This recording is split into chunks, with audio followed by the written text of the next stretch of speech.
Hi, this is Karl Held. I appeared in Star Trek: The Return of the Archons back in 1965, and I'm still around. And I'm going to be here for a few minutes for this episode of Trek Untold. I hope you enjoy it.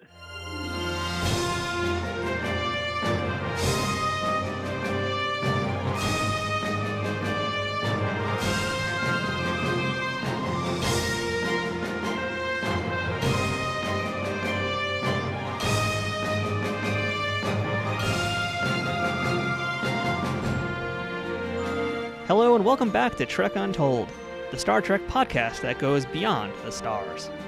I'm your host, Matthew Kaplowitz. In the TNG episode, The First Duty, there's a great Captain Picard quote that goes something like this. The first duty of every Starfleet officer is to the truth, whether it's scientific truth, or historical truth, or personal truth. One of the biggest reasons I wanted to make this podcast initially was to help preserve history and pursue that historical truth that the captain spoke of.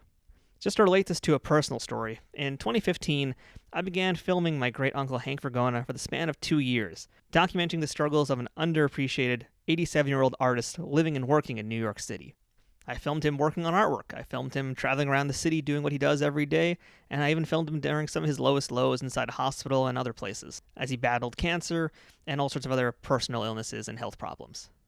It also served as a way for me to learn more about my uncle, and what his story was, en route to making a feature-length documentary about him called Nothing Changes, Art for Hank's Sake. Hank passed away before the movie was available to the public, but he was able to enjoy the news of it being in 14 film festivals and winning some awards. The reason I bring up my movie is because it made me start to think about other people who weren't having their stories told or heard as much. The sad truth is, so many working artists in particular never get any recognition until after they pass away, and that includes actors.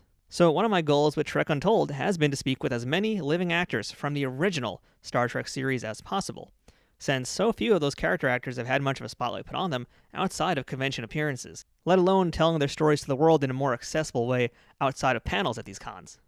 Today, we have the pleasure of chatting with Karl Held, who turned 88 in 2019 and is a few months away from 89. Now, you Star Trek fans may know him better as Christopher Held, which was the name he was credited with when he appeared on the original series episode, The Return of the Archons. He's had a few different names, and we're going to cover that story in detail later on. Karl was an actor with the qualities of a leading man, which turned out to be a bit of a detriment when it came time to work with William Shatner on Star Trek, an actor who he was familiar with from roughly a decade prior. In fact, it was ultimately Shatner who led him towards his wife, Sarah Marshall, who also appeared in Star Trek and passed away in 2014. Karl has had an interesting career in Hollywood and in the theater, and has even rubbed elbows on stage with Patrick Stewart before he was a Starfleet captain. He's an actor with a great history and a lot of really intriguing stories and good memories, and I'm very happy to be able to share some of those stories with you. Before we begin this episode, I'd like to remind you to follow us on Facebook, Twitter, and Instagram at Trek Untold, all one word, no spaces. If you want to check out some of our Trek Untold merchandise, you can also do that on our Teespring store, which you can find on teespring.com/stores/trekuntold, where we've got shirts, hoodies, mugs, stickers, tote bags, and all sorts of other things available to proudly display how much you like this podcast. If you're having trouble finding the link, just check us out again on social media, and you'll see us posting about it from time to time there as well. You can also support our show by visiting patreon.com/trekuntold. If you're already following us or offering us your support, thank you for your help. Most of all, if you can't support us financially, please make sure to subscribe to the podcast and leave us a rating and review on iTunes or wherever you're listening to the show. This helps more people find out about the show and helps spread awareness of Trek Untold. I'd also like to make a quick shout out to our friends at Triple Fiction Productions, who make some great 3D printed Star Trek inspired products for toys and people, but you'll hear more about them a little bit later on. Now, without further ado, let's beam up this week's guest. Computer, access interview file. Affirmative. Initiating program. Welcome back to Trek Untold. Now, join me on the other side line. We've got a gentleman who is essentially almost like a neighbor in some ways, because we're both New York guys. And this is a gentleman who has been in so many countless things, theater, TV, film, all of the things. So today joining us, we've got Mr. Karl Held with us. Karl, how's it going today? It's pretty good. You know, we're into a couple of months of quarantine here where I live. I live in, it's a retirement home with independent living, a lot of old people. I refer to it as the final departure lounge. Ah. we is fine for me and a couple of other people, but a few of them don't have a sense of humor. But anyway, things are going pretty well, actually, pretty well. Yeah, all things considered, these are crazy times. I mean, who knew we'd be living through a plague right now? But, or at least I'm glad to hear you're doing all right. Yes, thank you. Thank you. And how about you? I'm doing all right. I'm here in New York also. So I'm actually in Queens, New York. And I was actually going to ask, in fact, where did you grow up originally? Originally, I was born in Jersey City, New Jersey, and but the early years I grew up in Manhattan and Jersey City, and then by the time I got to be 13, we moved out to a real tiny village out in the middle of New Jersey. It was a summer cottage that my family had, and it became our permanent home. And then I suddenly became, instead of a city kid, I was a real rural hick. We were out in the sticks.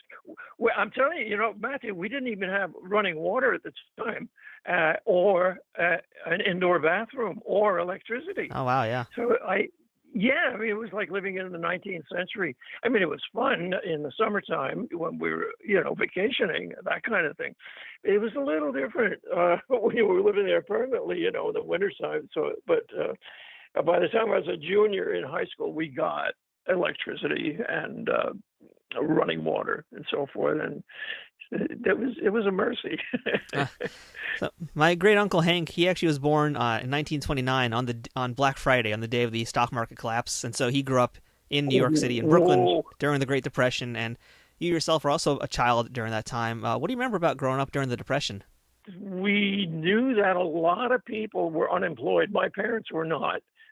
My father, he had a job. He was working for years in a place. He commuted from New Jersey to New York. They made box lunches for one of the big factories there or something. He worked in a delicatessen. And we also, at some point, we moved from New York. We moved from New York to New Jersey. And my parents took on a building as superintendents. And so they had that as a job. And my dad then went into his own business, started painting, contracting. And he always managed to get through. We got through the Depression and never really wanted to or anything. We weren't rich by any means. There was always a little worry about money, but there was always food on the table. And I remember birthdays, Christmases, holidays. We had company over. We had presents. We did fine. They just, with both people working, they muddled through. But it was blue collar stuff, It wasn't fancy work or anything like that. So when you were growing up, what was some of your favorite movies to you? And you mentioned the one that kind of got you interested in becoming an actor, but what were some of your favorite movies to watch growing up that had an influence on you? Okay, well, certainly was Casablanca. I got musicals hit me. There was, I remember, Yankee Doodle Dandy with James Cagney, and some of the actors really got to me. The kids, we really enjoyed them. There was Cagney, there was Bogart, Joseph Cotton, of all things. My mother liked him, and I'm trying to think of some of the movies. Errol Flynn, things like Robin Hood, fabulous movie. Fabulous, the Robin Hood movie. And Gregory Peck, who also went to the Neighborhood Playhouse in New York, where I went to, some of his movies would just knock out and stayed with me for forever and ever. Yeah, very strong leading man. I could definitely see that influence in your work. Yeah. These are great guys. Captain Horatio Hornblower, adventure stories. Oh God, just wonderful stuff. Yeah. Well, we used to go to the movies all the time. When I was a kid, it was like 15 cents. You went on a Saturday, you could see two double feature, a newsreel, a serial, and a cartoon. Your parents got rid of you for a whole afternoon, and you had another nickel, and you could get black dots or some kind of gumdrops or chewies or something like that. You were shot down for the whole Saturday afternoon. Yeah, it was I wish it was still like that today. Yeah. It's not like that. Oh, God, everything's changed so much. But, it changes, and there's nothing you can do about it. So you either go with it or you live a life of resentment. So when did you first discover acting was something that you wanted to do? Was this something that you were into as a kid?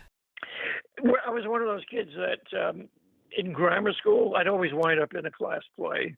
And then, when I got into high school, it was the same thing. I'd be in whatever was going on stage. I got into debating. We did talent shows. I'd be the MC. I'd be in the class play. But that was it, and I was in the senior play. I remember that. And it was interesting that we had a guy who had graduated from our high school. This was a place called Somerville, New Jersey. And he worked as a dresser for an actor named Ray Bolger, if you remember him from yep. The Wizard of Oz. And Ray was in a play called Where's Charlie on Broadway. And our senior class, the cast, was invited by his dresser who graduated from our high school. We went over to see the play and we saw Ray Bolger, and he got us an interview with him after the play. We went to the matinee, so we saw him between matinee and evening. And that was kind of interesting. I was standing on stage with this actor I just seen, and I'm looking out at the empty theater, and because I'd been on stage in an amateur way, and I got a rush, and it never left me, even though I did not go into acting for at least another 10 years, almost 10 years, because I was academically inclined, and I got a scholarship to an engineering school. I won the math prize in high school, and I was going to be an engineer. So what was it that ultimately then led you to doing this professionally? I'll make it short. Okay. I wound up, I had to leave school at some point because I still needed to work to get some money together. We had the engineering school, you went the first 2 years, including the summer, you had no break. And I needed that summer to gather some money together. So I opted out for a year, I told them. And they said, great, you come back and you'll get, it was a half scholarship I had. You'll get the scholarship again. You'll just pick up a year later and go to the summer camp and then so on. I said, fine. Unfortunately, the Korean War was on, and now I was not exempt because I was not in college. And so they came after me, and they were going to get me. So I beat the draft by enlisting. I figured I'd get it out of the way. And that was it. And I went into the Army, and I figured I'd avoid Korea. And in the end, I did not avoid Korea. I managed to get over there. I was sent over to Japan with a few other guys. And on a typographical error, 7 of us wound up in Korea. I spent a year there and transferred out finally when I had enough credits and got into the original destination that we were all going to go to in Japan, which was a chemical laboratory. And I worked there for a year. And, we had chemical stuff. I was in the chemical corps. And we assayed napalm, war gases in case we had to use them, and all that sort of thing. And while there, my time was running out, and I was going to go back to the States. And here I am. I'm in science, in the Army. This is all science stuff I'm doing, and I'm not thinking acting or theater or anything. But I had about 4 buddies who were chemists, but they had Bachelor of Arts degrees. And we'd go out, evenings, whatnot, and drinking, carousing, dancing, and hanging around with some of the girls and so forth. But their conversations were not just science. They were talking philosophy, literature, all kinds of stuff. And I realized, there's a whole other world here, and I liked that stuff. I did well in my English courses and writing and anything like that. Non-science, I did well in those subjects too. And my interest lay in all these other areas as well. And I thought, I'm going to miss a lot being just an engineer. And but I did. What am I going to do? What would I do with my life? I'm going to go back to school now. And one night. You remember, have you ever seen the old movie called Random Harvest? No, I don't know that one. Okay, it's a black and white. It has a famous British actor, Ronald Colman, and the actress was Greer Garson. and it was based on a book by James Hilton, I think it was, and I remember having seen it here in the States, or when I was a kid, and now I was watching it again over there, and we get to the last scene, and this is where a guy is recovering his memory from amnesia, and I knew what the scene was all about, and I watched Ronald Colman act out this scene, and it was so effective, and I looked at it and I said, I can do that. I know how to do that. And the next day I asked one of the guys, I said, where did you go to school? And he said, I went to Penn State. I said, they have a drama department there, a theater. He said, oh yeah, really good one. I said, no kidding. And the bug was in my mind. Huh. And then the fact that I'd been on stage all through school and whatnot. And I thought, why can't I can study all the other things that I want and major in theater and get out of there and get into showbiz. And if it doesn't work, I can go back to the university. And I did. So anyway, I wrote a letter to Penn State. They said, yes, you're on. I got my transcripts sent over. I didn't have to take any more math or science. It was all the requirements were done. And I was majoring in theater. And then just to protect myself, I went ahead and got a master's as well. And then went out into theater. Yeah, it's kind of interesting because as I look at your resume, I see that early in your career, first few years, you played a lot of military roles, in fact. So it must be kind of interesting to basically having actually served and then having to go into a studio and pretend to be someone like that. Oh, yeah, no, it was no trouble at all. Yeah, I remember because I was on a contract at Warner's at one point, and they had several World War II series going on and whatnot. And I played Americans, I played Germans, but military, no trouble whatsoever. I knew the stuff inside out, and it was really easy. The other thing is I didn't go straight to... It was an interesting thing. When I was at Purdue University working on my master's, I was a teaching assistant there as well. And it was going to take 2 years, which was a drag. But my first Christmas there, one of my professors said, what are you doing over Christmas? I said, why? He said, because I have a friend in Hollywood and I'd like you to meet him. And he said, if you're willing, you could travel out there and you can stay with him and he can introduce you to people in Hollywood and you can kind of sort out what's going on out there. He said, because you belong out there in the profession, not here in the world, the academic world. And I said, you're kidding. He says, no. And he arranged it. And I think that was the Christmas of 1956. Yeah, I went out to Hollywood for 2 weeks and stayed with this writer, Stuart Stern, who wrote a movie, which I'm sure you've heard of, Rebel Without a Cause. Yes. Oh, yes. Yeah, Stuart wrote that among many other things. And he introduced me around to various people in Hollywood, and it was an agent got interested and so forth. And through all of that, this guy was very good. He suggested that instead of me plunging in, to finish up your college and go to the neighborhood playhouse in New York and just refine your acting with a real professional teacher, as opposed to, the college instructors and all of that stuff. And I went back to Purdue and I talked to my major professor. I said, can I accelerate and get out of here? And he said, you'll have to take an extra course and we can fix one up for you. They did. And I got out of there in 2 semesters and 1 summer. And did my thesis, everything, and headed off to the neighborhood playhouse. And from there, my career in New York, after about a year or so there, I started handing my picture out. I'd call places where they were looking for actors, and I got a call in to report on a theater. It was a theater callback, and that turned out to be my first job in 1958. Ah, that's right. No, I think it was also 1958. Maybe this was your first job where you worked on the Broadway show, The World of Susie Wong, and that was with William Shatner, right? You bet. So I knew Bill Shatner from way back then. He had done one significant movie, The Brothers Karamazov, and so this is, of course, well before Star Trek or anything else. And I also met Sarah Marshall, who was in that play. She also was in Star Trek in one of the episodes later on called The Deadly Years. But I met Sarah in that play, and we managed to put 55 years together.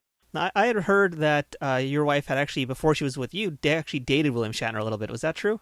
Yes, that was true. It was on the road when we were trying out. It was up in Boston. And I was just the understudy, hanging out, doing whatever I was supposed to do. And I found out later that she was dating him, and when we came back into town. But strangely enough, or ironically, the understudy, which was me, Sarah needed to rehearse lines very often, and Bill would be busy doing out there on stage, rehearsing, being out there. And so the stage manager called me. He said, "Would you run lines with Sarah Marshall?" I said, "Sure." Sarah and I got to know each other through that. So as I say, ironically, the understudy took over, and Shatner got the elbow, and that was it. And Sarah and I, it took a while because I was separated from my wife, my first wife, although not divorced, but Sarah and I got together, and in the next 55 years, it was Sarah and me. And that must be really great to also have someone who understands the business as well, to be with that way. Yeah, it was wonderful. Sarah knew, we were in it together. It was a great life. And between the two of us, whoever had the job was the royalty in the house. You could do anything you wanted. You could be as moody as you wanted, because you're working on a part. You're working on a role, so you were either king or queen, And then in between times, we just shared life together. And it was just great. It was a great marriage, just really fabulous. Now, one of your earliest television roles was on Perry Mason, and you had a recurring part as David Gideon alongside Raymond Burr in that show for 8 episodes. I wanted to ask, what do you remember about working with Raymond Burr, and what did you learn from him? Well, he had a great sense of humor. He loved to tease, and we got along very well. And actually, there were, you say 8 episodes. I guessed it as 1 before I did those 8. And then I went back to New York, and they tracked me down and wanted to write me in. They told me, and I had to come out here, and I did another show, not as David Gideon. I don't know, was it? It might have been. I might have had the name then. I think there was one where you played a character named Bruce Nesbitt. That was the very first one, I think. Yeah. With Otto Kruger and Gloria Talbot. Yeah, but there was one before that. It was, and there were supposed to be 2, but we only did 1, which sort of was to act. It was like a test run to see if they really wanted to sign me, and I did that, and that was successful. And then they signed me, and then we started in on the season doing the regular stuff as David Gideon. And what was nice about that was Ray was, because I hadn't done that much in front of the camera. I had done a couple of things. So I had a lot of things to learn. Well, camera technique, for example, so you don't overact because you have to project and push a little bit when you're on stage, and you have a big theater, whatnot. So the film acting is somewhat different. It's much more subtle. And I think you have to be much more truthful and real. Otherwise, the camera will catch you when you're faking. So anyway, so I was learning the tricks of the trade, there, and everybody was helpful. They were really nice. And that's actually where I got my film training, was on Perry Mason. Now, that's a great place to get an education like that. You bet. And the wonderful thing was Barbara Hale was one of the girls. She was like, I wouldn't say almost a pinup girl, for when I was growing up in the Army. We had pinup girls. Some of the guys even wrote to Hollywood, and Barbara Hale was one of them. And suddenly I'm working with her. It seems so weird. But everything seemed weird, It was like, even when I was first in the world of Susie Wong and going with Sarah was established on Broadway. I mean, she'd already been nominated for Tony Awards, and they were playwrights were writing parts for her. I mean, she was very successful on Broadway, and very much in the social life of theatrical New York. So when I started to date her, she would take me to these parties, and I would meet all these incredibly famous people. And, I get home and I get on the phone and call my parents and say, "Hey, Ma, hey, Pa, you don't believe who I met." And I've been to parties with. It was jaw-dropping. It was just, I couldn't believe it. And I can drop names till this day. I cannot believe how that happened. Please drop them. Please drop those names. Well, there are people like Gore Vidal, they're in Truman Capote, Ethel Merman. Of course, some of those are not known to younger people today. But I mean, these were big time stars and knockouts, back in those days. And I was just hobnobbing with them like all my life. It was crazy. So before we jump into Star Trek, I do want to ask you about one other sci-fi show that you worked on before you got over there. And you did an episode of The Outer Limits in 1963 called The Man Who Was Never Born. Yes. And that episode starred Martin Landau and Shirley Knight, whose daughter, Caitlin Hopkins, we actually talked to many weeks back. So I want to ask what you remember about filming that show. I got to tell you, that's on my mind because many people have mentioned that because it was a very well-received episode of Outer Limits. And I just read, Shirley Knight's obit, a few weeks back. And I didn't have any scenes with Shirley. My scenes were with Martin. And what I remember of it, I mean, today, why it really comes to mind, this is ironic, because the character I played is an astronaut who returns to Earth, and he finds nobody left except a mutant human being who's all gnarly and weird looking. And what has happened in his absence, humanity is wiped out by a microbe. Like today, we have a microbe running around the planet. Yep. And that's what the story was about. And the story was about having my character go back in time and we changed the events of what actually happened. And working with Marty was great. He's a wonderful guy, nice actor, very giving. He didn't have a big ego or anything like that. And then we actually worked together again in the space 1999 in England when I lived over there. And Marty and Barbara came over to do the series there in England. And I got to do one of those episodes. Trek Untold will return momentarily. Trek Untold is brought to you by Triple Fiction Productions. If you're a Star Trek cosplayer looking for props or toy collector looking to spice up your shelves, Triple Fiction Productions has you covered. Triple Fiction Productions produces affordable and unique 3D printed Trek-inspired products from the original series, Next Generation, Deep Space Nine, Voyager, Enterprise, and the movies. You can expect the same amount of care and attention to detail in any of the items in their catalog, whether it's a prop replica for use in a fan film, or part of a cosplay, or accessories and playsets for figures from Playmates, Migos, or Diamond Select. Own your very own tricorder or phaser rifle with working lights, the bridge of the Enterprise E for your Playmates figures, or any other item from countless species and ships from the Star Trek universe.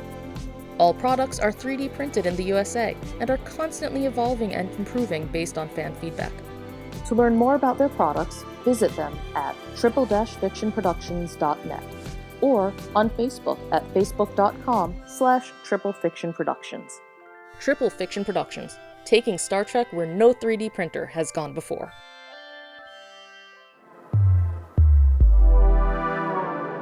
If you find yourself listening to your favorite podcast and wondering what microphone they use or how they do their editing, or if you watch a YouTube video and you wonder, what camera is that? Or going one step further, if you're watching Twitch and you're wondering how your favorite Twitch streamer built their rig and if you can do the same, then Toys and Tech of the Trade is for you.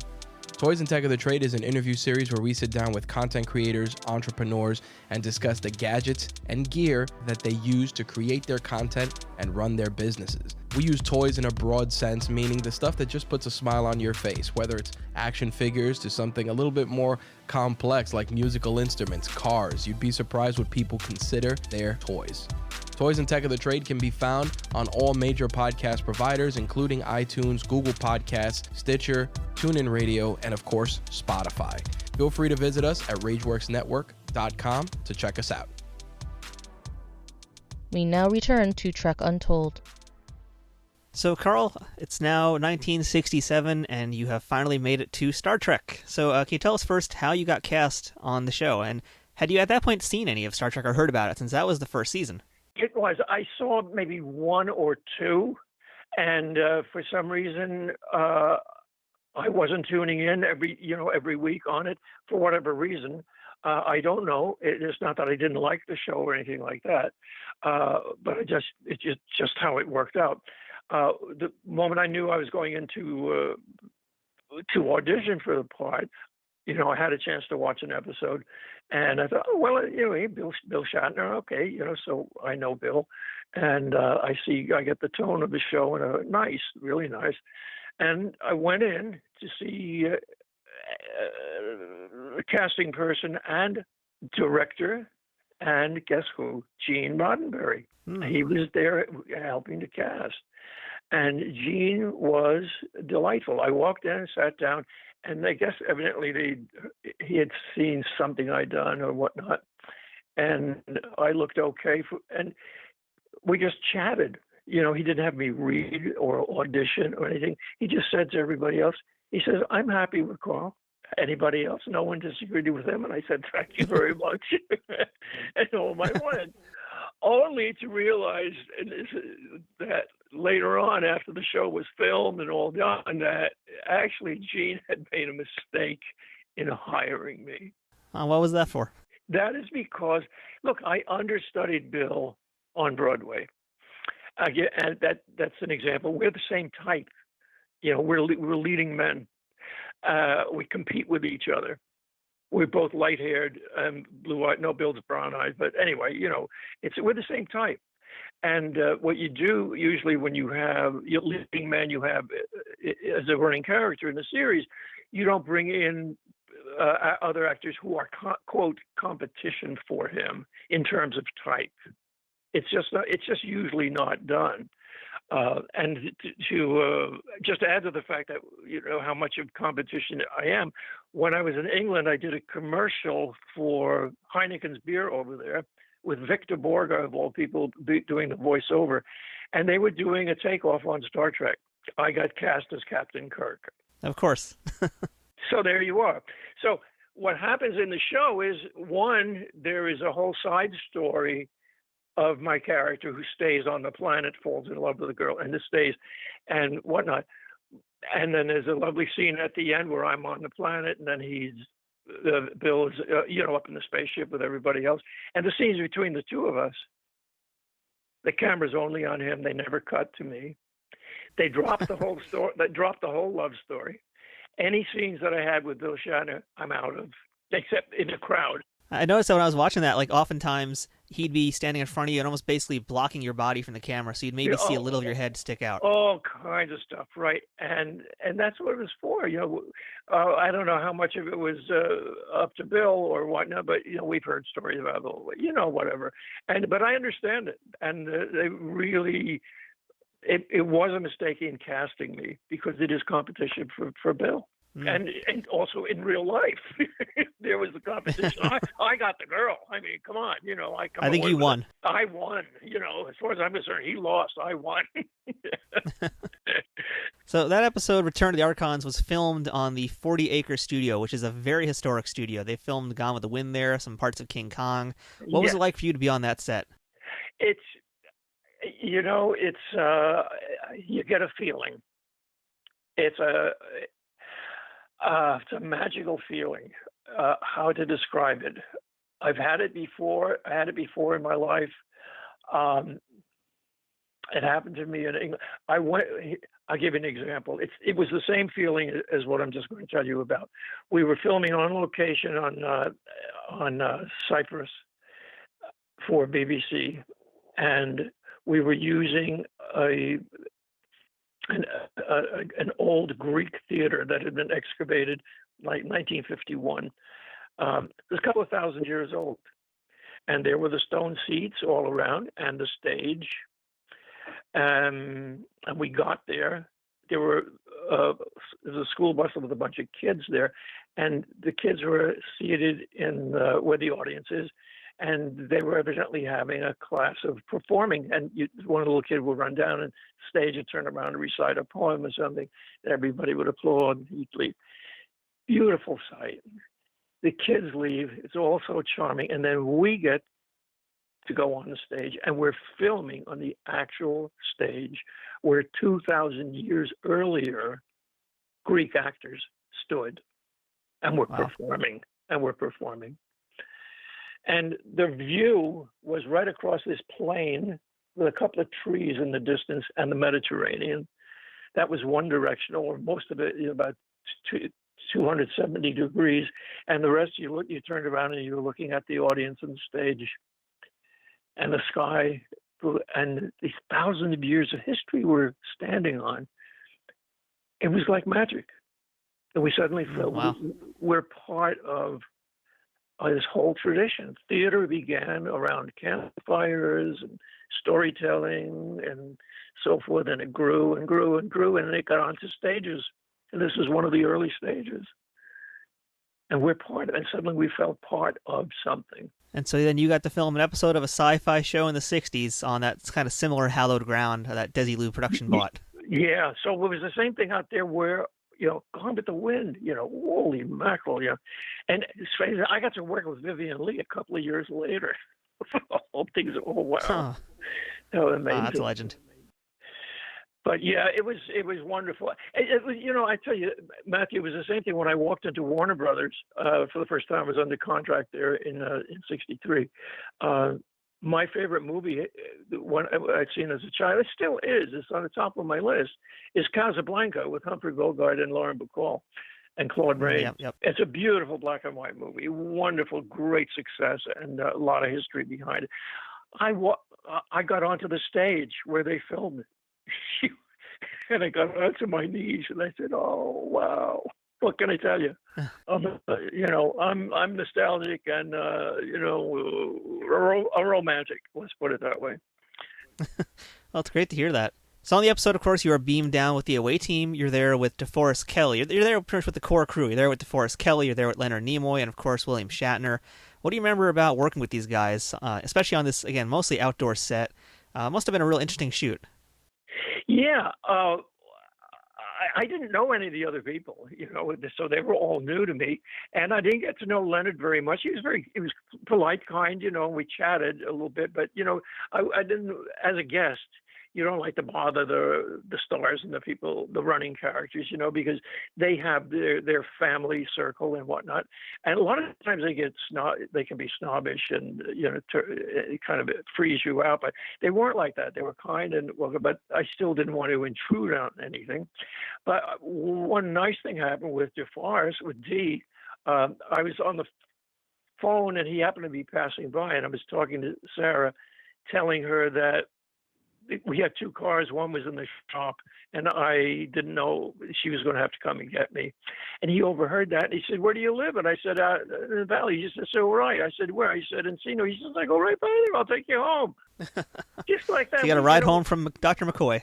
Yeah, so we barely knew each other. I think we'd sat by each other, sat side by side in makeup, that morning. So we got to chat a little bit, and that was about it. But he just heard this little snatch of a conversation and realized I needed a ride home, and there he was offering me. Wasn't that nice? Yeah, that's really great. And we did. So we drove me home, and then so we're chatting, all actors talk, and he was lucky because he had now a running part on the show, which is, it's wonderful to have that. You don't have to worry about work. When you're freelancing and you finish a job, the nightmare is you say, "Well, that's it. I'll never work again." My wife and I used to joke about that all the time. Of course, you do work again, but the fear is that you won't. And then you have the actor's nightmare. So he had his, I had mine. We talked about them. You wind up in the theater and you get out on stage and then you forget which play it is, or you have no clothes on. Of course, that didn't matter later on, but we swapped all that personal stuff, and it was really nice. We were practically buddies by the time he dropped me off at home. It's just remarkable how well we did get on and how much we got to know each other in that very short time. So I really had a soft spot in my heart for D from then on. He was great. And it's funny that you talk about, again, someone being in a running series, because I believe you were there on one of the days when the cast found out that they got picked up for another run of episodes. Is that That's correct? right. That's right. As a matter of fact, and that involved me because he figured, this is probably it. The series runs out, and nobody knew. And later on, when they announced it was outdoors. We were on the 40, and I remember everything stopped, and they announced it over a loudspeaker. And there was Dee, about 50 yards away somewhere. And we were waving at each other, oh, yay, thumbs up. He's got his permanent job still. Isn't that great? It was super. They were so happy. So I also read, though, one of the parts of the episode that was not so great was there's a scene where all the villagers that are in the town, they kind of start rioting, they go crazy, and they're throwing things and breaking stuff. And I believe you got hit in the head with a rock during that scene. Is that right? I believe that's correct, yes. I don't want to ask what you remember from it, but you got hit in the head with a rock, so I don't know what you can remember from that. But is there anything you do remember from that scene? Well, what I do remember is I felt it. It didn't hurt because it was fake. It was very light. And I don't know, somebody said that I reacted to it and then kept on going. And that's about it. Because when you're supposed to, that was my job in the scene, to get the heck out of there. And even though I felt the thing hit me, it didn't hurt or anything like that. And so I just kept going. It worked out all right. It was okay. So as we mentioned, your wife, Sarah Marshall, was also in an episode called The Deadly Years, where she played a scientist named Janet Wallace, and conveniently, she happened to be a fling of Captain Kirk, and which must have been just weird to begin with. But I heard you had to also visit the set with her, right? Kirk, because in real life, it was the same thing, And exactly. I visited the set too, and Bill and I got along okay. I'll put it that way. And I was welcome on the set, but it was nice. I didn't get too involved with Bill. Mm. That's all. And she and Sarah and Bill got along just fine. There was no anything about the history or whatever. They're just quite professional and got on with it. And they worked well together. So the episode of Star Trek that you were in was directed by Joseph Pevney. He directed about a dozen or more episodes of the show, and he did many, many other shows like Munsters, Bonanza, Fantasy Island. What do you remember about working with him and his direction? Joe, I worked for Joe twice, actually, because he directed an FBI later on that I was in. And he was very efficient, very nice to his actors. I think sometimes he felt a little pressure. He might have been a little short with an actor. Well, I remember there was one actress who really given him a problem, and she just couldn't hack it, and it was tough. And he was a little curt with her, but he wasn't mean. He was not mean. No, I don't mean it. He was a nice human being, and he was good with actors. I liked him a lot, actually. Now, did you and your wife typically watch the shows that you were on after you were in them? Oh, sure. And I tended to watch the series, then, I kept watching it, and I really enjoyed it. And they did it. Yeah, no. But there were a lot of series that I never watched until one of us participated in them, It's like something later on, I was in something called Falcon Crest. So it was a nighttime soap opera, and it was very well received and all that stuff, but it wasn't my cup of tea or Sarah's. We never watched it. And then all of a sudden I got on the show, and then, of course, and I watched every week. That's kind of important, I hear, for a lot of actors, is you need to kind of keep up with what you're doing or what you want to hopefully do. And, it's kind of like part of your due diligence to be respectful for the show that you're going to be in, to understand what the show is about. Oh, yeah, exactly. You get, where they're coming from and what their style is, and you can and how their cinematographer works. Because also you become aware after a while as an actor of angles that are bad for you or good for you, where you look really good and others where you don't, depending on lighting and angle of camera and all that stuff. And you just look and see how the cinematographer is working, and you can have an idea of, how you're going to come off and maybe what you should do. Should you adjust or what have you? Because you go in as a guest onto a show, you adjust to them. You don't ask them to adjust to you, unless you're a huge star or something like that, which I almost became, but never was. So I was always easy to get along with. I would accommodate them. When you watched the episode that you were in, and when you watched the one that your wife was in also, what did you guys think of each other's performances? I liked Sarah's work. I was always highly critical of my own, always thinking that it could be better somehow. But that's just a personal problem I've lived with all my life. You feel that,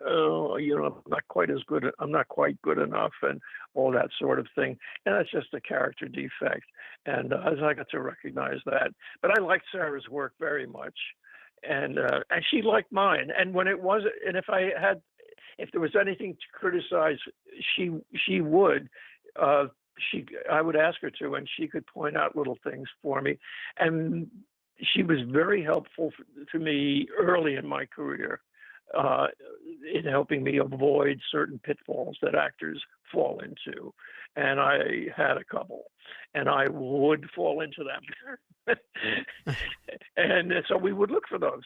And but we were kind to each other. If we had anything that was negative, there's still a kind way to say it. That's great. That's great to have someone like that to be able to give that kind of advice to you and that real valuable information. Yes, a real professional viewpoint, absolutely. And also the other thing was not just looking at the finished product. We would help each other in preparation, with a scene, things that we were going to do. I would cue her, we'd talk things over, and so she had her process of working, I had mine, but we used each other that way too to supplement our own approach, and very often we gave each other good ideas and so forth to make something, let's put it this way, unique. So it wouldn't be run-of-the-mill. It wouldn't be run-of-the-mill like just every other actor would do it. If you can find something that makes it stand out just a little bit, make it a little bit different, and still truthful and real, that's the mark of a good performance. Really good. That's a great piece of advice. Is there any people listening who are actors or whatnot? That's one of the things you do for audition scenes. Because they could see hundreds of people or 50 people or 50 demo tapes or all of that stuff. And you record your scene to send in. Figure out what everybody's going to do and do one thing for sure that's different, just so you stand out. And you find a moment where you can really do it. And there's always a moment in there somewhere. And so many jobs I got, and they said, "Oh, we remembered you did," boom. And it was that one thing that made it stand out from everybody else's scenes. That's an excellent piece of advice. Thank you. You're welcome. So if you're going for an acting job, remember that. So you have one other Star Trek connection, if you will, and this is before this gentleman got involved in the world of Star Trek, but I had read in the 70s you worked with Patrick Stewart. Is that right? Of course. That was in England. I got hired to be with the Royal Shakespeare Company of London when I was living in England, and I spent an entire year with them. And Patrick Stewart was part of the repertory company, along with Bob Hoskins, Mia Farrow, and various English actors, famous ones, Zoe Wanamaker, a whole bunch of people now. That's a big group of powerful people right there to be with. Yeah.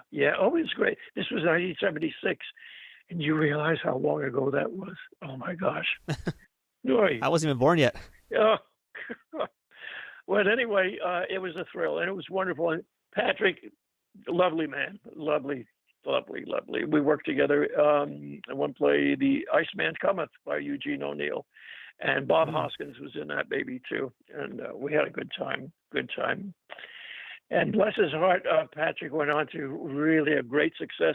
And I remember when a friend of mine was going to do the show when he was playing Picard, and I said, "Say hello to Patrick for me," and she said, "Sure."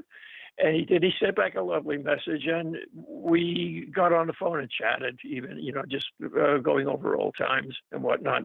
He was a dear, very nice man, and talented. Of course. And now he's a sir.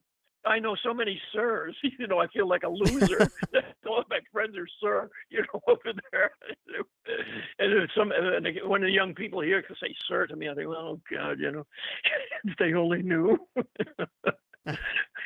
So beyond Star Trek, you, of course, were in tons of other shows. You were in The Girl from U.N.C.L.E., The Lotus Eaters. You mentioned Space 1999, Charlie's Angels, The Jeffersons, Falcon Crest. There's a bunch of others, but I think the one I want to ask about right now is your appearance on The Incredible Hulk, because you were in an episode in the first season called Terror in Times Square, and you Yeah, were sure.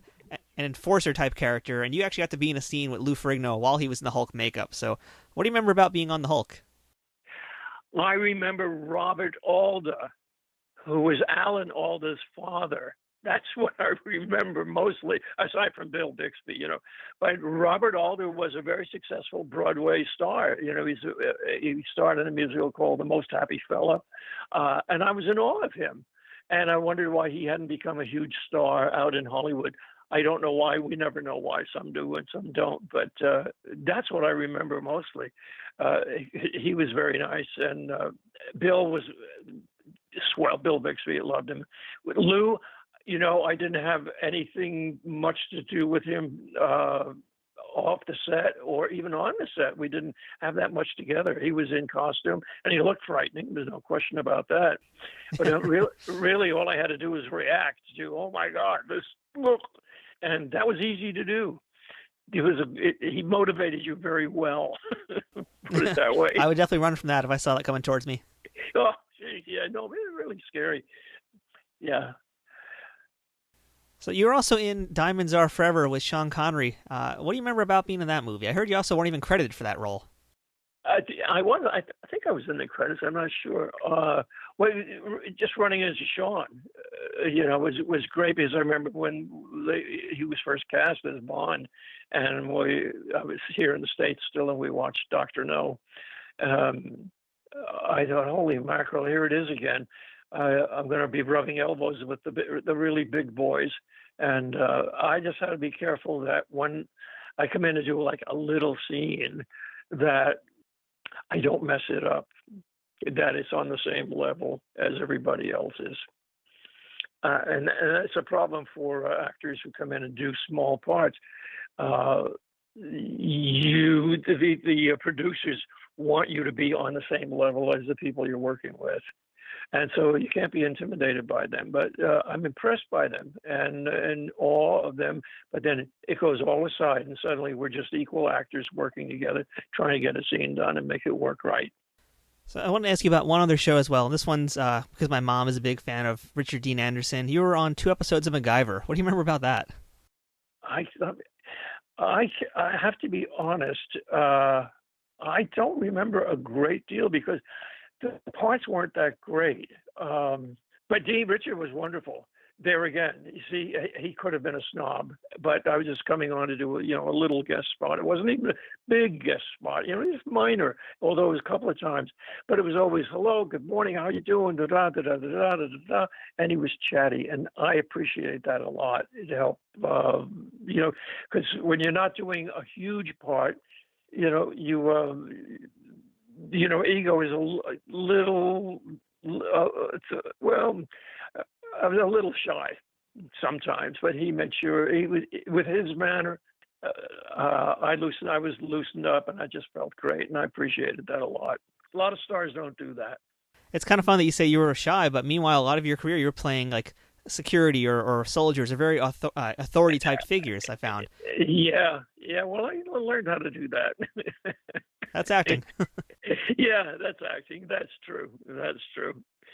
So I do have one very important question I need to ask, and that is your name, Mr. Held, because you are Carl with a K. Sometimes you're Carl with a C. When you were in Star Trek, you were Christopher, and at one point you were Carl Bird. So you are an international man of mystery. That Carl Bird, that's a missed thing. That I don't know how that got started. I was never Carl Bird. All right, so we can correct that today at least. That's in Wikipedia somewhere or something, and or IMDb. And I wrote in and I tried to get that off because it's not true. I don't know who got that. But my name, as it turns out, the way I spell it, Karl with a C, Karl Held, that's my entire name. That's what it was on my birth certificate. But somewhere along the way, where was it? I changed it to a K because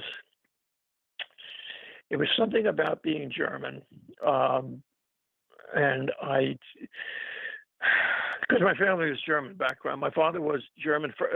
He immigrated from Europe to Germany, from Germany to here. And my mother was German Austrian, and she met my dad here in the 1920s. So I'm first generation. And okay. So I grew up kind of a little biculturally, and then the enemy was part of my family over there during World War II and all that, and all during the Nazi era. But my parents were hardly anything like that. As a matter of fact, my dad was interesting.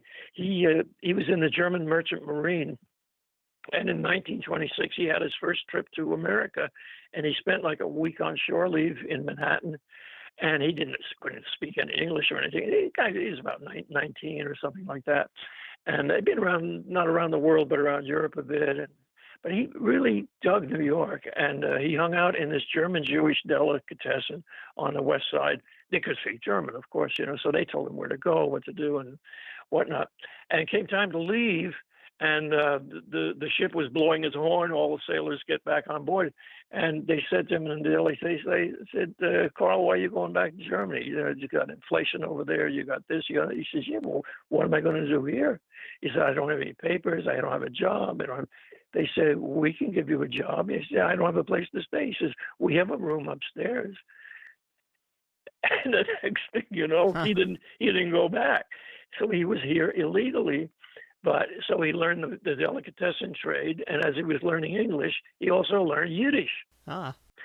So I grew up in a household where we got all this Nazi stuff going on, and my family is anything but anti-Semitic. I mean, my God, he speaks Yiddish, and, So, and I felt very proud as even first-generation American that talk about anti-Semitic, you must be joking, And when I got some Germanic stuff thrown my way that, in terms of being German background, I thought, well, up yours. That's the reverse bigotry, reverse prejudice. I'm American, for God's sake. And I said, but if that's how you're going to be, I'll be German. And I stuck a K on my name. And that was my way of protesting. If you don't like a German name, there's one, and like Karl Malden. Karl was German, but nobody gave him any crap, But they did me for some reason. Then also, I played a lot of German parts very well, of course, because with the accent and all that, But in fact, I had a friend who was an actress, Bobo Lewis. It's interesting. We're playing cards, bridge, when I played a lot of bridge. And Bobo said to me one night, and we've been friends for years, and Bobo was Jewish, and she was very anti-German kind of thing. I mean, she wouldn't even ride in a Volkswagen because it was German made. And it was fine by me, But she said to me one day, she said, Karl, you're the only German that I've ever liked. I said, excuse me. And I said, come with me. And I took her into my library. And I had a globe there, and I spun it around, and I stopped at Germany, and I pointed, and I said, look there on the globe in Germany, and see if you can find my hometown. It's called Jersey City. And she said, oh, my God, I'm sorry. Bingo. But see, that sort of stuff went on out here. That was my pushback. And then eventually an agent said to me, your name is too damn German. And I said, oh, all right. So let's change it to Christopher. We found that name, and that's why it went to Christopher. Then after about a year, I went back and I played some more German parts. I said, it's not changing anything, so I'm going back to Karl. So I went back to Karl. Then I went to England, and then after 12 years, I came back here, and then my agent said, your name looks awfully German. I thought, oh, not again. She said, why don't we change it to a C? It's a lot softer. I said, okay. That is a heck of a journey for a name. So, I just wanted to be Karl Held actor. Boom. Why can't you just leave it alone? So today, nobody gives a rap about that sort of thing anymore, I don't think. I mean, people have all kinds of crazy names, their own names, and that's fine. But back then, it was, if you just didn't want to have an ethnic name. I guess that's what it was. So, Mr. Held, thank you for finally solving that mystery for us. But I wanted to ask, what was your favorite experience filming any TV show that you've ever done? Well, my overall best, aside from the locations I went to, there was a movie I did in 1974. It was called Embassy. I don't think it's ever shown here. It's shown only in Europe. I don't know it's available. I must. It was with Richard Roundtree, and then some very famous actors from the old school, and Ray Milland, Yeah, Max von Sydow on that also. Broderick Crawford, Chuck Connors, Richard Roundtree, I said, and Max von Sydow, the Swedish actor. And yeah, I love his work. And me, and Sarah Marshall. Sarah was in it as well. And we filmed it in the Lebanon, in Beirut. And we were there for 3 months at the finest hotel right next to the beach. It was fabulous. And I didn't have to work every day. When I didn't, I got to go into, I met a couple of people. I went into Syria, I traveled into Damascus, all over there. Just started to learn about the Arab world and Americans' interests over there and how well we are received. I say that with a tongue-in-cheek, somewhat ironic. But it was a wonderful experience in hanging out in a completely different culture. I'd been used to European cultures, but this was now Mideast and a gateway to the Mideast. It was somewhat different. Educational, interesting, and I had a lot of fun on the movie. I had a great part, and we had a great cast. It was just overall lovely. And it was probably because of the location, that's what did it. Yeah. But the actual acting and role, my favorite role and playing was Falcon Crest, and because that went on for 3 years, and I was doing great there, and that was just great. I loved it. Yeah, you had a nice long run at Falcon Crest as well. What do you remember about that show? I know it was years on there. But what's your favorite memory from being on Falcon Crest? Well, it started when I went to audition, and they said it has to have a slight Nordic or German accent or something. And they said, "Can you do that?" I said, "Can I do that?" I got typecast, but I decided to do a real subtle one. And I went in to audition, and as I started, the producer read with me. And it was just him. And I think he had his assistant. And we didn't get on but about 2 minutes or something. He says, "Okay, he said, that's fine. Thank you very much." And I left. I went downstairs and I got onto the phone. We didn't have cell phones back there. And I got onto the pay phone and I called my agent. And I said, "I just had, I think, a very good audition." She said, "Yes, it was really good. You're leaving for Napa Valley on Tuesday." That was like 5 minutes later. Oh my God. And I was signed up for 2 episodes. 2. And after the second episode, they handed me a script and said, "You're in this one too." And I wound up doing like 55 episodes. Oh, wow. Wasn't that neat? Is there like one day of shooting in particular that kind of stands out in your mind as like a really great day that you had? Well, I did a day shooting with Kim Novak. They got all kinds of stars from the old movies, that would appear on the show. And I had several scenes with Kim. So we got to chat and laugh and scratch about the old days and all kinds of stuff. That was a lot of fun. That was really nice.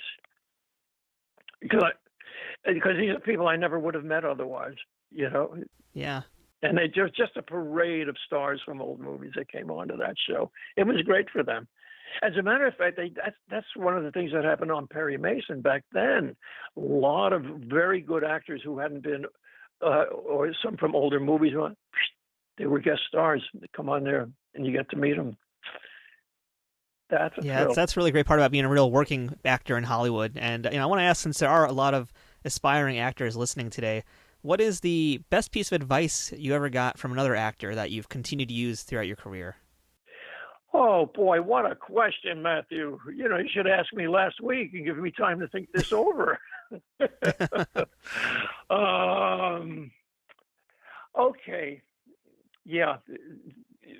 I think it was the best lesson I learned, and this is in terms of confidence, is that I was, even though I had friends who went up for the same part on occasion, and we competed with each other, so to speak, I never competed with another actor or with any other actors.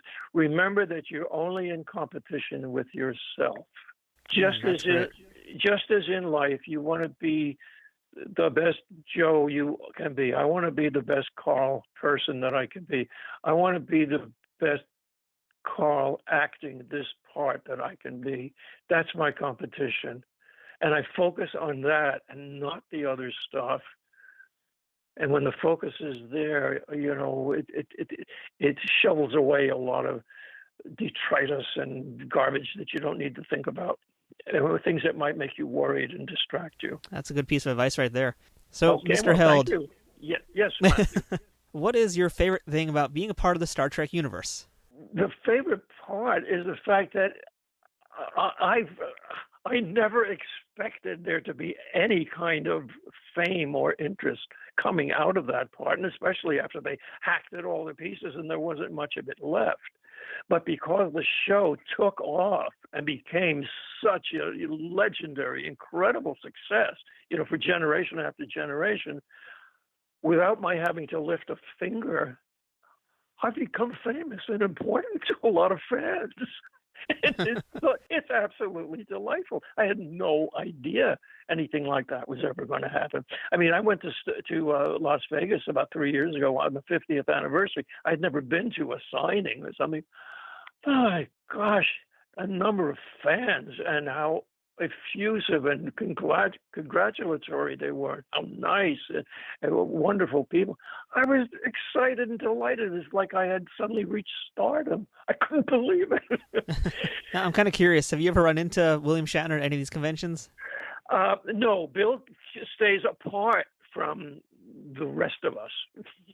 Let's put it that way. Okay. All right. We'll leave it at that. We'll say no more about that. Yeah, but that's true. He doesn't mix it up with us. I mean, but I ran to, Gary Lockwood and all the boys and all that. We're all pals, and all that. That's great. In fact, I knew Gary from way back anyway. But that's the deal. And it's nice to see a lot of other actors there whom I never would have run into. That's another thing about being in the Star Trek, with Star Trek, having the conventions and going to the sign-ins. I get to see old buddies and new girlfriends, gal pals, and people that I really have lost touch with and haven't seen for ages. I run into Joan Collins or into Tippi Hedren or into, and it's just great. It's a lot of fun. Bring back a lot of memories. I told you I was nostalgic and romantic, so it feeds that aspect of my desires. That's amazing. So, Karl, what do you attribute your longevity and vitality to? I have to tell you Bill and I are virtually the same age. He just turned. I think Bill probably just turned 89. I'll be 89, and very, very shortly, and. I never realized how fast I would get this old. I want everyone to know that it goes by faster and faster. And so enjoy it and make the most of it while you can. And I'm still doing that. I'm having a great time day by day. I'm still learning new things. I study things. I sculpt. I have sculpted. I've published articles. I've published tons of stories. I keep active. I work out. And I work out, so it means I weigh just about the same as I did in college, and I was not fat. I'm in good shape. That's the key to staying young at heart, though, isn't it? Yes, it is. Yes, keep doing new things. Challenge your brain with new things. I mean, I can do crossword puzzles blindfolded, so they're no longer a challenge. So I take on new things, new language, new stuff. My tricks are try it. Do so many things differently. If you brush your teeth right-handed, try brushing left-handed. It makes your brain work differently. If you tie your shoelaces, try tying the knot the other way. It makes your brain work differently. You open up new pathways in the brain. All kinds of tricks to keep your brain going and your body. Just to keep it up. I love that, yeah. So I think that's all I got for you today. But Mr. Held, this was a really great conversation. I thank you for all the advice you gave our listeners and for chatting with me today. Really enlightening stuff. I really appreciate your time. Well, you're quite welcome. I enjoyed myself too, and I hope it's all successful and people do enjoy it. Thanks again, Matthew. I appreciate your checking with me and having me participate. Thank you so much, and thanks again for sharing your history and all of your knowledge today. Really, really great lessons today. So yeah, again, thank you so much, and you have a good day. Thank you again. Thanks a lot. Take care. So that was our chat with Karl Held, a.k.a. Christopher Held, a.k.a. not Carl Bird, aka Lieutenant Lindstrom. And man, I'm really glad we got to the bottom of this whole name thing. More so, it feels good to talk with someone of Carl's age. Depending on how old you are, you may not have someone in your life like Carl, and I hope that if you don't, it brought up some good memories for you of friends or family who may no longer be with you. And for listeners who do have some older relatives around, why not give them a call later and ask them some questions about growing up or how they met their significant other, or really just anything. I'm sure they'll be happy to hear from you. Return of the Archons was a script that had, in a roundabout way, been in development for some time before it was actually made. Gene Roddenberry initially came up with the concept in the summer of 1964, originally titling it The Perfect World. The intent for this episode was to be the potential pilot for Star Trek, alongside with two other candidates called The Women and The Cage. Of course, we all know which one NBC ultimately ran with, but the concept was still there, and eventually developed further by a writer named Boris Sobelman. Boris was also known for his work on The Alfred Hitchcock Hour, The Man from U.N.C.L.E., Dr. Kildare, and other television shows. Boris sadly passed away in 1971 at age 61, only a few years removed from when this episode first aired.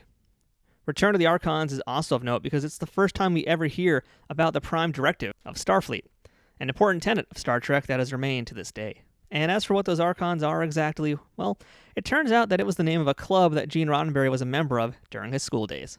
Thank you for listening to this week's episode of Trek Untold. If you haven't already, please subscribe to this show, and if you can, leave a review and rating. We would appreciate it very much if you did. You can also follow us on social media.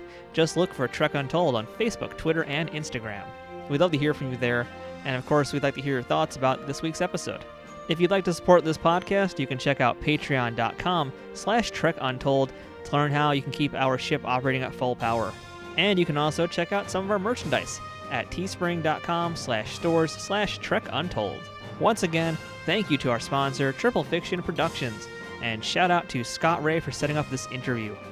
If you'd like to book this week's guest for a convention appearance or an autograph signing event, email Scott at scottray67@aol.com.